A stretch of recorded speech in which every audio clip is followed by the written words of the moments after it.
Hello students, welcome to the channel. So in today's video, we are going to discuss the important legal updates or legal current affairs for the month of January to February. Alright, so let's begin with the video. Okay, before we start with our first news, let us discuss about the importance of legal awareness. तो CLAT में अभी तक आपको पता चल गया होगा कि legal awareness is equally important.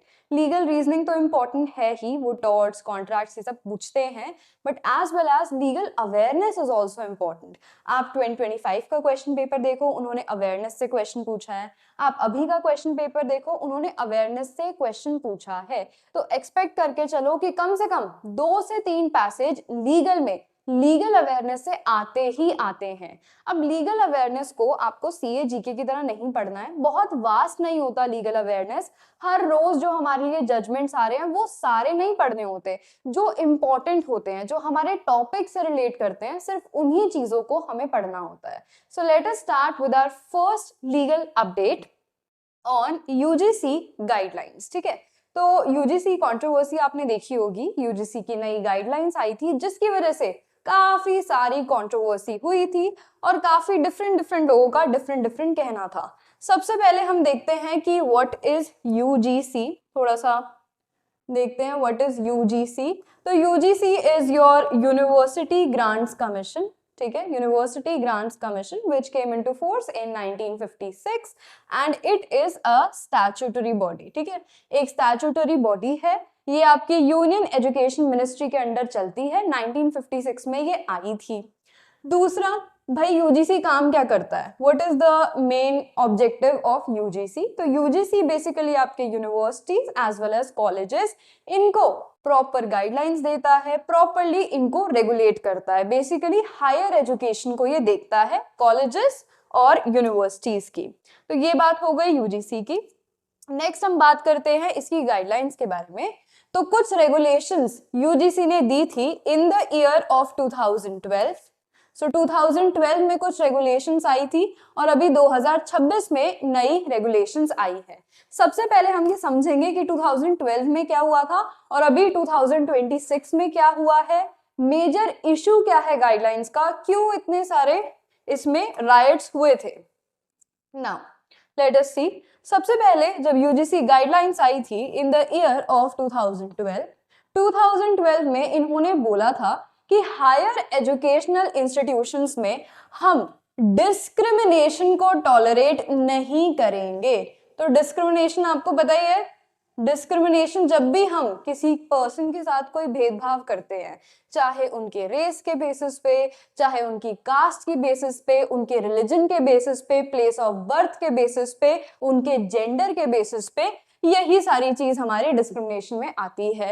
ये जो डिस्क्रिमिनेशन है इसकी एक वाइड डेफिनेशन दी गई थी. ठीक है, ये जो वर्ड है डिस्क्रिमिनेशन, इसको वाइडली यूजीसी गाइडलाइंस में बताया गया था कि क्या चीजें हम डिस्क्रिमिनेशन में मानेंगे. इन्होंने बोला कि डिस्क्रिमिनेशन सिर्फ डिनाइंग एडमिशन नहीं है, सिर्फ अनइक्वल ट्रीटमेंट नहीं है, और यहां तक कि डिस्क्रिमिनेशन सिर्फ एडमिशन प्रोसेस तक नहीं रुकेगा. अगर किसी भी स्टूडेंट के साथ उसकी कास्ट, उसके रिलीजन या फिर उसकी डिसेबिलिटी के बेसिस पे भी अगर डिस्क्रिमिनेशन होगा तो वो भी प्रोहिबिटेड था under the 2012 guidelines. So these were the guidelines. कि डिस्क्रिमिनेशन सिर्फ प्रोसेस तक नहीं है कि हमने एडमिशन डिनाई कर दिया, जब तक एडमिशन चल रहा है तब तक आपके साथ कोई भेदभाव हो रहा है. एडमिशन के बाद भी अगर किसी भी ग्राउंड पे आपके साथ कोई डिस्क्रिमिनेशन किया जाएगा तो वो भी 2012 की गाइडलाइंस के खिलाफ था. तो ये थी 2012 वाली गाइडलाइंस. 12 वाली गाइडलाइंस में यूजीसी ने बोला था कि हर यूनिवर्सिटी, हर कॉलेज एक इक्वल अपॉर्चुनिटी सेल बनाएगा, एक अपॉइंट करेगा anti discrimination officer, as well as resolve करेगा कंप्लेंट्स को within a time period of 60 days. तो सेल भी बनेगा, ऑफिसर भी बनेंगे, पूरे सेल में लोग बैठेंगे, डिसाइड करेंगे कि क्या प्रॉब्लम्स है, क्या इश्यूज है, और उसके बाद उस कंप्लेंट को within a time frame of 60 days resolve भी करेंगे. नाउ यहाँ पे मेन हमने देखा था कि 2012 में जब ये गाइडलाइंस आई थी तो कुछ ज्यादा ही फोकस SC/ST स्टूडेंट्स को दिया गया था। अब SC/ST को प्रोटेक्ट करने के लिए वी ऑल नो हमारे पास कमीशंस हैं, as well as there is a act that is called as SC/ST prohibition of atrocities act. तो ये हमेशा से हमारे सोसाइटी के कुछ सेट्स रहे हैं जिनको हम कहीं ना कहीं थोड़े ज्यादा प्रोटेक्शन देते हैं। नेक्स्ट, इसके बाद जो गाइडलाइंस आई वो आई 2026 की, जिन गाइडलाइंस में चली कंट्रोवर्सी। तो पहले इन गाइडलाइंस का नाम देख लेते हैं। UGC promotion of equity in higher education institutions regulations 2026। Guidelines क्या कह रही है हमें?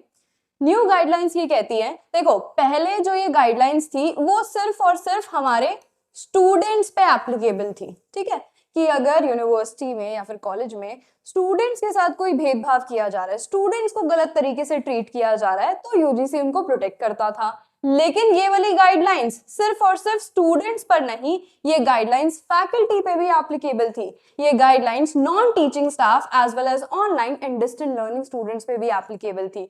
तो इन सब के साथ कोई भी डिस्क्रिमिनेशन हुआ तो यहाँ पे डिस्क्रिमिनेशन को हमने एक वाइड एस्पेक्ट दिया। पहले डिस्क्रिमिनेशन डिफाइन किया और यहाँ पे उनको काफी सारे लोगों पे अप्लाई भी किया। नेक्स्ट देखें तो 2026 की गाइडलाइंस में 24/7 इक्विटी हेल्पलाइन दी गई। किसी के साथ भी डिस्क्रिमिनेशन हो रहा है उनको हर टाइम हेल्प मिलेगी। प्रॉपर इक्वल अपॉर्चुनिटी सेंटर बनाए गए, as well as equity commission जो है SC/ST OBC PWD as well as women इनके लिए फॉर्म किए गए। नेक्स्ट मेजर चीज जो इन गाइडलाइंस में आई वो थी इन गाइडलाइंस की एक बहुत ही स्ट्रिक्ट टाइमिंग। सबसे पहला इन्होंने बोला था कि 24 आवर्स अगर किसी के साथ, देखो किसी के साथ कोई भी डिस्क्रिमिनेशन हुआ, कोई भी इशू आया है, तो 24 घंटे के अंदर अंदर कमेटी की मीटिंग बैठेगी। कमेटी की मीटिंग बैठने के बाद 15 दिन के अंदर अंदर ये कमेटी एक रिपोर्ट प्रिपेयर करेगी और 7 दिन में कोई ना कोई एक्शन लिया जाएगा। तो एक स्ट्रिक्ट गाइडलाइंस यूजीसी गाइडलाइंस 2026 में इंट्रोड्यूस भी करी गई।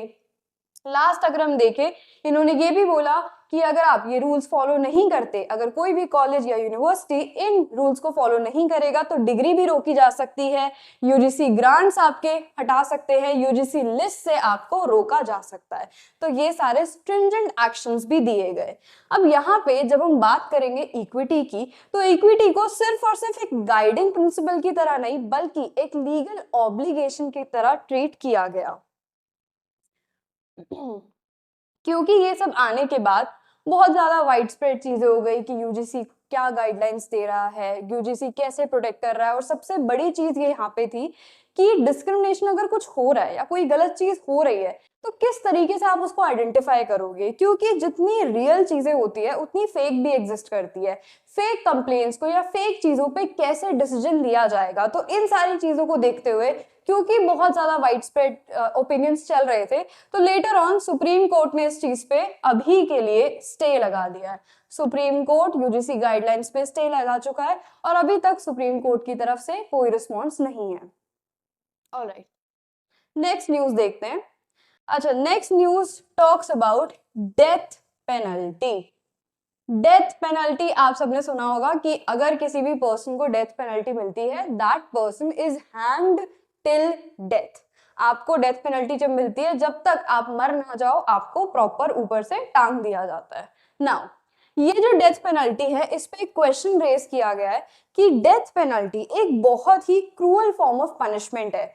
इस पनिशमेंट को क्यों ना बेटर करके हम लीथल इंजेक्शन जैसी चीजों को यूज करें, जैसे लीथल इंजेक्शन जो कि काफी ह्यूमेन ऑल्टरनेटिव्स है, कि रादर देन किसी पर्सन को हैंग करना till death, why not we use some drugs or some lethal injections that can kill the person. Now ये जो ऑल्टरनेटिव सुप्रीम कोर्ट में आए हैं, इसमें बेसिकली 3 क्वेश्चंस रेज करे गए हैं from the petitioner as well as 3 answers are given from the government side. Petitioner ने बोला है कि ये जो पनिशमेंट है, पनिशमेंट जो होती है लीगल पनिशमेंट डेथ पेनल्टी की, इट इज लीगल, ठीक है, डेथ पेनल्टी की पनिशमेंट लीगल है, तो क्यों ना उसका प्रोसेस भी लीगल हो, क्योंकि अगर हम किसी को क्रूअल पनिशमेंट दे रहे हैं that is violation of their article 21 right to life and personal liberty. दूसरी चीज, ये हैंग करना ये कॉलोनियल पीरियड से चल रहा है, तो this is a outdated provision. तीसरी चीज, हमारे पास कोई कंक्लूसिव एविडेंस नहीं है कि अगर किसी को हैंग करके हम मार रहे हैं तो उस पर्सन को कम परेशानी होगी, क्या पता ज्यादा होती हो। तो ये कुछ क्वेश्चंस रेज किए गए थे बाय द पेटिशनर, जिसका गवर्नमेंट ने रिस्पॉन्स किया है। पहला, गवर्नमेंट कह रही है कि लॉ में कोई एम्बिग्विटी नहीं है, लॉ हमें क्लियरली ये बोलता है कि हम उस पर्सन को डेथ पेनल्टी में हैंग करेंगे till the death of that person, तो लॉ में एम्बिग्विटी नहीं है। दूसरा, अगर हम लीथल इंजेक्शंस की बात करें तो this is a complicated process, कौन से इंजेक्शन कितनी अमाउंट में दे और कैसे उस पर्सन को देंगे, यहाँ पे एक कॉम्प्लिकेशन अराइज करती है, क्योंकि हर पर्सन की बॉडी डिफरेंट होती है जो डिफरेंट तरीके से उसको रिएक्ट करेगी। तीसरी चीज, अगर हम किसी को लीथल इंजेक्शंस देते हैं तो यहाँ पे डॉक्टर्स का एक एक्टिव इन्वॉल्वमेंट होगा। अब डॉक्टर्स की अगर हम बात करें, डॉक्टर्स को सेवियर्स बोला जाता है, डॉक्टर्स जान बचाने के लिए रेडी होते हैं, तो अगर डॉक्टर्स ऐसी चीजों में इन्वॉल्व होंगे तो ये उनके एथिक्स के अगेंस्ट होगा। So by this the supreme court has reserved its judgement. अभी सुप्रीम कोर्ट ने इस पे कोई फैसला नहीं लिया है, अपनी जजमेंट को रिजर्व कर दिया है। Alright, so I hope these two judgments were important for you, and the rest we'll be discussing in the next session. Thank you.